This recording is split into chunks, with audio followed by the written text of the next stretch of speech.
honor of Pitbull Awareness Month, we wanted to take a moment here and say, well, first of all, happy Halloween. And second of all, October is Pitbull Awareness Month. If you don't know that, now you do. And Franklin is in the back of the seat. He's being camera shy. When we drive, he just sits in the middle, I'll be honest. So we figured that we'd give you guys a little bit of his backstory. I'm gonna put my seatbelt on. A little bit of his backstory. So, we've had him now for 2 years. We've had a lot of stuff going on, so we haven't properly been able to celebrate his Gotcha Day / birthday anniversary, which we will soon. But we've had a lot of stuff happening in our lives lately. Anyways, so the whole story with Frank, I first actually saw his photo on the Best Friends Utah Salt Lake, what's it called? Sugar House Instagram. And he was like in PetSmart or some pet store in a cart, and he was wearing this cute little American hat, and I was like, oh, he's so cute. And it said there that he was like hopeful to be part of the Super 60, and you're probably not very familiar with what Super 60 is. Super 60 was basically a rescue mission that Best Friends Animal Society was putting on to rescue 60 dogs from a high kill shelter in Texas. And this shelter in Texas absolutely fell in love with Frank. He did have heartworm stage 2, and he had a massive, like probably about 6-inch gash or so on the back of his leg when we got him. He had that gash though because it was actually some kind of a mass. From my understanding, it had to be drained, and so that's how he got that huge gash when he came to us. So there's a little bit of that. And then when he was in the shelter, his foster mom from Texas told me when he was in the shelter, he actually got an upper respiratory infection, and it wasn't like healing. It was resistance to multiple different kind of drugs that they tried to use to heal it. And so she ended up fostering him, and I believe she said within just a couple of days he was automatically, like, he was all better. Well, respiratory wise, he still had heartworms. He was still recovering from the wound on his leg, so all that stuff was happening. I think she had him for a few weeks. I'm not entirely positive, but Lily, if you're watching, you can let us know how long you really had Frankie for. And really thank you to all the staff at the, I might get it wrong, but Palm Valley Animal Shelter in Texas, Edinburgh, I believe is how you say it. Thank you guys, because it's also our understanding that Frankie was number 61. Like, you guys begged for him to be a part of this transport, and that's why he's even here with us, because he was on the euthanization list because of all those problems we just talked about. It is really hard to adopt a pit bull. A lot of people know that because a lot of people are scared of pit bulls, and that's why I love this month. I didn't even know this month was a thing until this month, Pitbull Awareness Month. So we just want to spread a little bit more about his story. So since we've had him, we started out fostering him, and I guess I can touch on that real quick since Tom's driving. So we were set up to foster another puppy who was coming from the Super 60 from the Texas shelter, and little Juniper, oh, I just love him. I still have videos on my phone saved from him. He was such a little character. So anyways, we're all set up to get Juniper, and Jubilee, actually. Yeah, Jubilee. So we get there, but before we even see Jubilee, we see Frankie, and he is the second kennel in, all next to him. There's dogs barking and jumping all around him, and he's just sitting there staring at us. And I was like, oh my gosh. And Tom already knew, because Tom saw him first before even I did. And we always said if we fostered a pit bull, it would probably be a foster fel, because we just love pitties. I don't think you've never had a pit bull, have you? I've had one pit bull when I was little, and that's it. So we've had lots of different kinds of dogs, but not a terrible amount of pit bull experience. When you're a kid, you don't really have, much to do with what you decide to do with your dog, really, besides walking it and hopefully cleaning up after it. But anyways, we noticed that Frankie didn't have anybody's name underneath of his. So when you got there, you saw the dog, and then on this paper it said like Jubilee, and underneath it would say Sarah, because I was gonna foster Jubilee. Frankie didn't have that. So we actually asked about that beforehand, before we even saw Jubilee or got him or anything like that.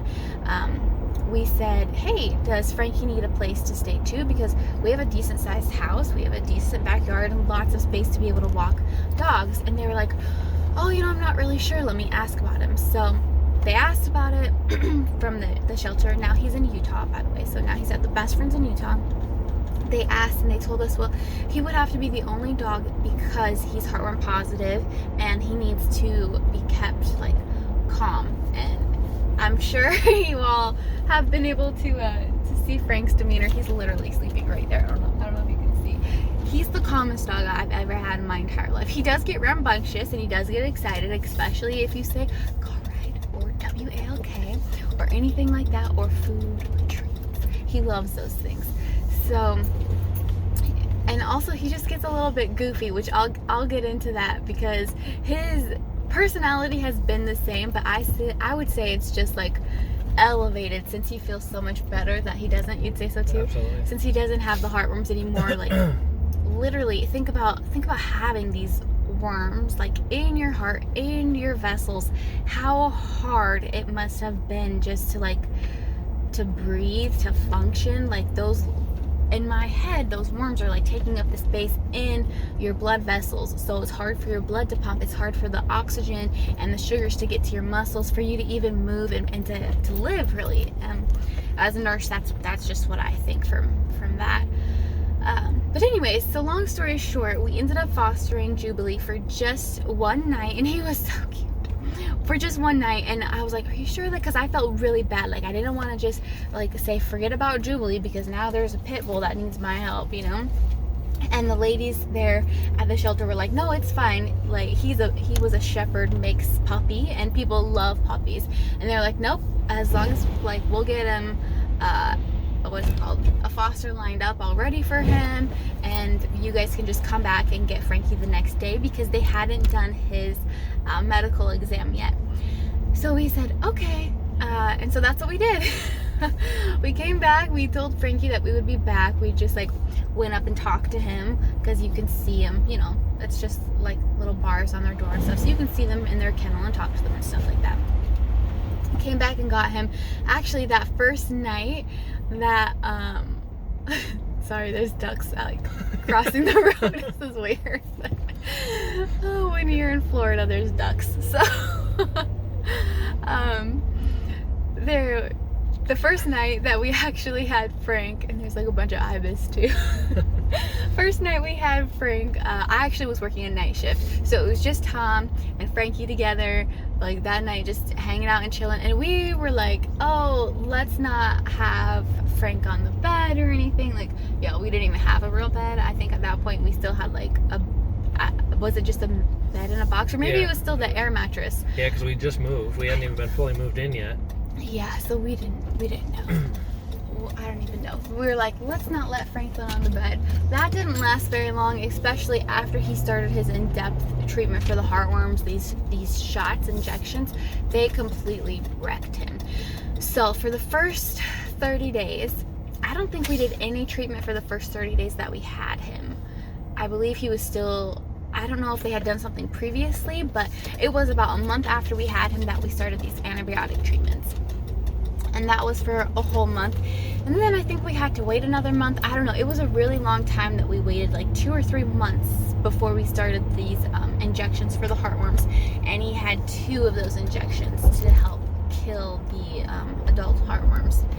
Anyways, those completely wrecked the poor boy. He had just been potty trained, because his life before us, it's our understanding that he just lived outside in southern Texas. His poor paws, like even he had a tick infestation, and his paws were just in bad shape, and they were like stained, like I think with urine or something like that. So his skin was horrible. This poor gash in his leg opened up while he was in transit to us, so we had to have it fixed once after we got him, and then it opened up again because it was like, basically you can think of it being in the bend of the knee here.